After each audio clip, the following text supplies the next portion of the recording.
Namaste, yogis. Welcome to your practice. I'm Carter, and today we're going to be preparing for when we come out of a long trip. So that could be like when you're sitting on a plane, car, boat, train, whatever, where you're stuck in a stagnant position for a very long time. If you're going to vacation or coming back from a vacation, or maybe you're on a business trip.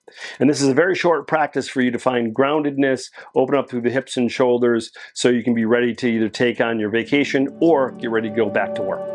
Let's get to our mat.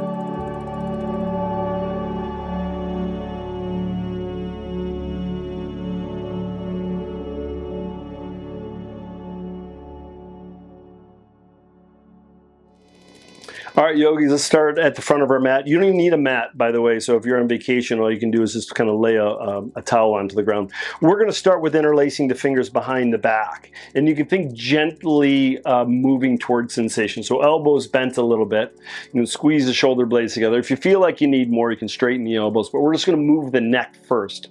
So right ear to right shoulder, chin up, chin down. So I know when I'm on a plane, and I fall asleep, my head just kind of dangles in all different directions, and the neck feels a little bit tight and stressed.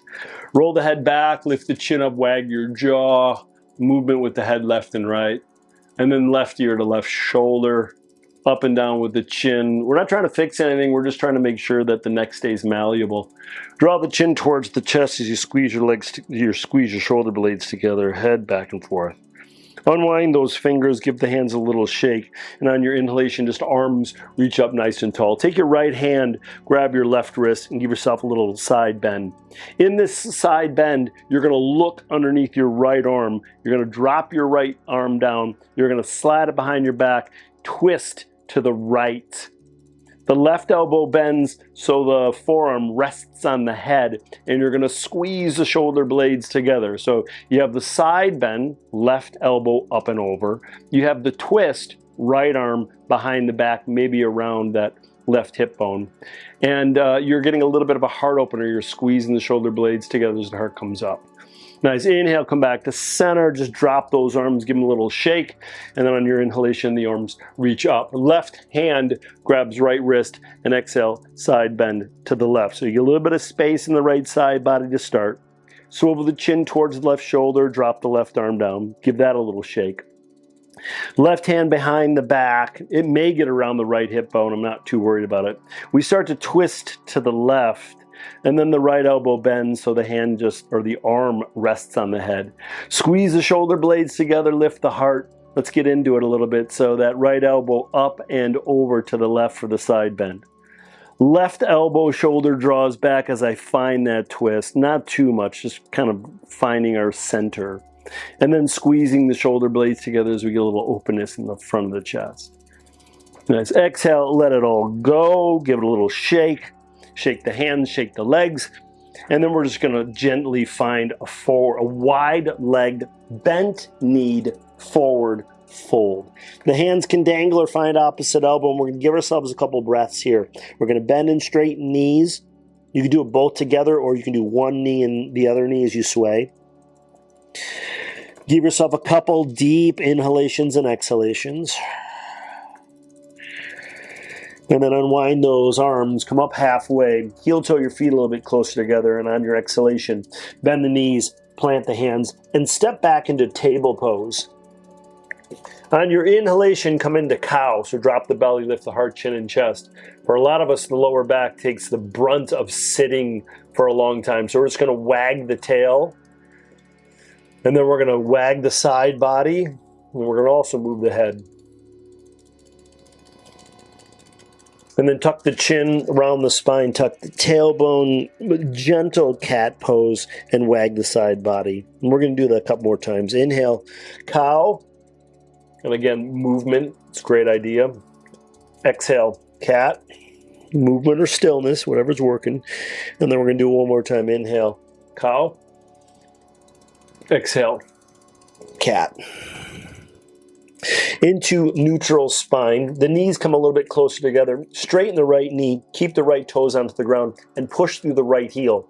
So you may feel this in the right calf. And I can remember when I'm on vacation, I'm always walking a ton. And the calves, the feet, the ankles really need attention. So I'm going to give it a little attention right now. Lift your right foot off the ground, roll that ankle, wiggle the toes, flex the foot. The right knee towards the right arm for a little bit of movement. Inhale, extend and lengthen. Let's take it over to the opposite arm. We're not worried about anything except for gentle movement.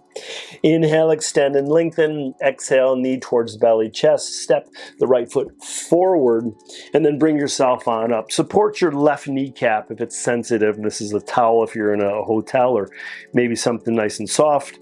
We're just going to find that sensation by drawing the hips forward and back. We can tuck that tailbone a little bit to get more sensation.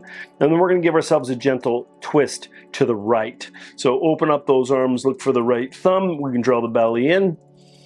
Take the right hand behind the back, take that left arm up, and once again, we're going to bend the left elbow so that left forearm rests on the head.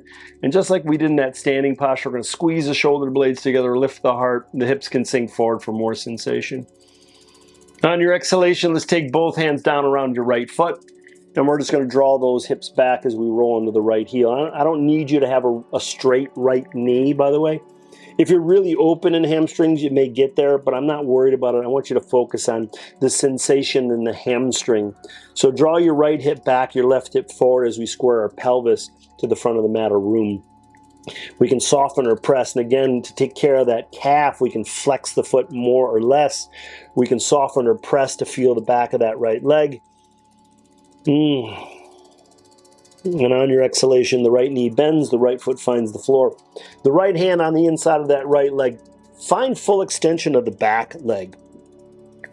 Take your right foot forward and out to the right. You're going to let that right knee drop open. What I want you to be careful of is not rolling onto the outside of the ankle. So if you feel it in the ankle joint, flex that right foot a little bit. So as you drop your right knee open, this is a lot of hips. This is left hip flexor, psoas. It's right groin, it's IT band, it's glute. It's a lot of this kind of connection. And I do that because when we sit for a long period of time, a lot of these areas get very tight. You can rock a little bit from side to side. If you're a little bit more open in the hips, you can lower the elbows down. Could get quite intense. Give yourself just 2 breaths here. We're just checking in. And then when you are ready, bring the hands underneath the shoulders, lift the torso up. Let's take that right foot back. And now you have an option. You can do child's pose with either knees close together for a rounded spine, or knees wide for a little bit flatter of a spine. Or if you had like some jet lag, you can go into downward facing dog, so a little inversion as you move a little bit. So find the variation of the pose that works, child's pose or downward dog. You could also stay in table pose with a few rounds of cats and cows. And then give yourself 2 deep, full breaths wherever you are. All right. We're going to come back into table pose. We're going to do all that stuff on the other side. So the knees come close together. We straighten the left knee and keep the left toes onto the ground. We're going to feel that left calf.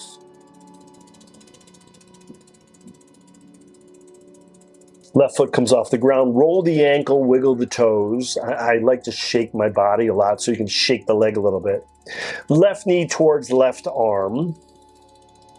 Inhale, send it back. Left knee towards right arm.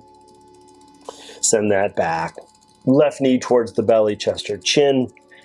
And then send it back. And then we're going to step that left foot forward. Bring yourself on up, make your adjustments. Again, support your right kneecap. My right kneecap's always sensitive, so something soft underneath that. Tuck the tailbone, draw the hips forward, maybe back. We're just exploring. Your body after travel may be something very unique and unfamiliar. So give yourself time to feel the body. All right, we're gonna twist to the left, open up those arms, look for that left thumb. Slide the left hand behind the back or down the left hamstring if you like. Right arm can reach up, and then let's bend that right elbow so it rests on the top of the head. So we have the twist with the left arm. We're gazing underneath that left shoulder towards the right heel. We're squeezing the shoulder blades together as we open up through the heart, and that right elbow up and back as we open up through the right side body. So a lot going on here.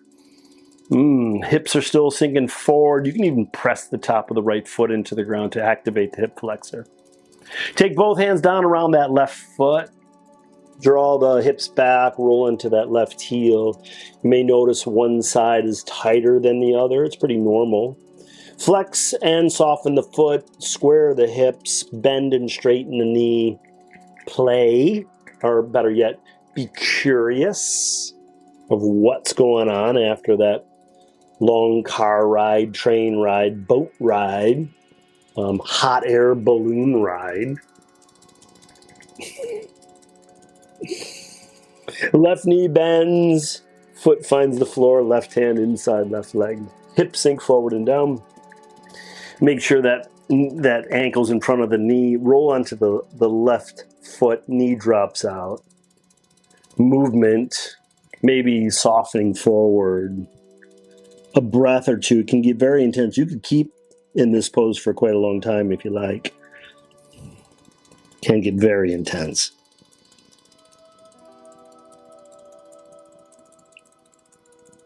All right, hands under shoulders, lift the torso on up, roll over the right toes, lift the right knee, left foot back. Downward facing dog, child's pose, table pose, whatever's working for you. You got 2-3 breaths.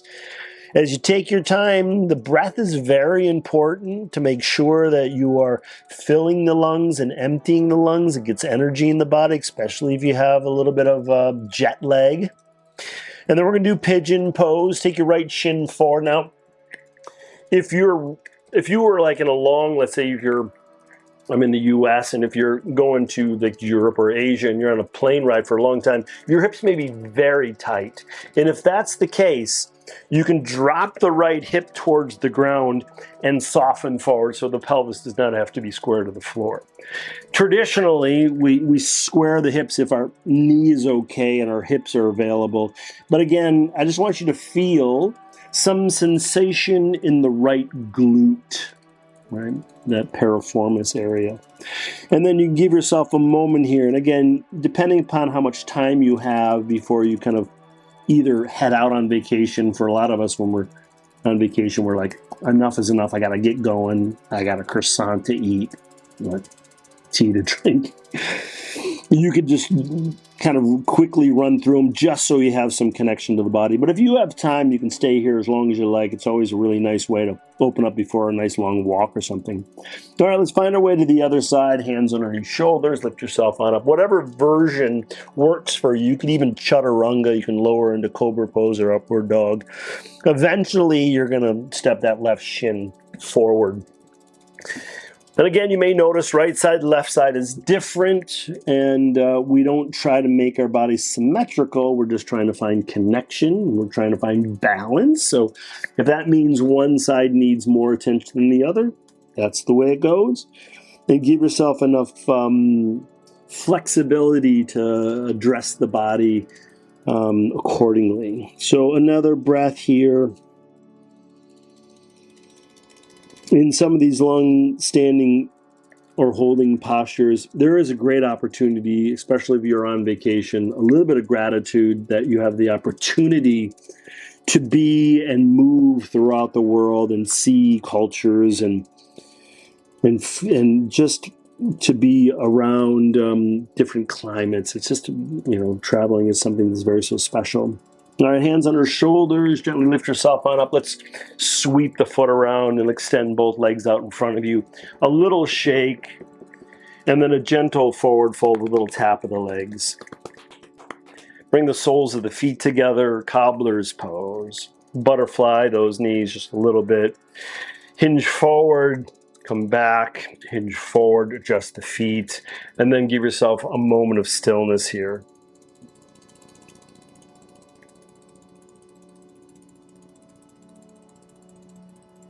Nice inhale, come on up. And hands to heart center. Take a nice big inhale through your nose and exhale out your mouth. Thanks so much for joining me in your practice. I hope you're feeling good, and I'll see you soon. Peace. Hey everybody, if you like this video, check out yogawithcarter.com, where you can see my recorded class vault that has practices like these and longer practices, hour practices, all different variations for types of bodies and situations. Come check me out. Have a great day. Peace. Feel love.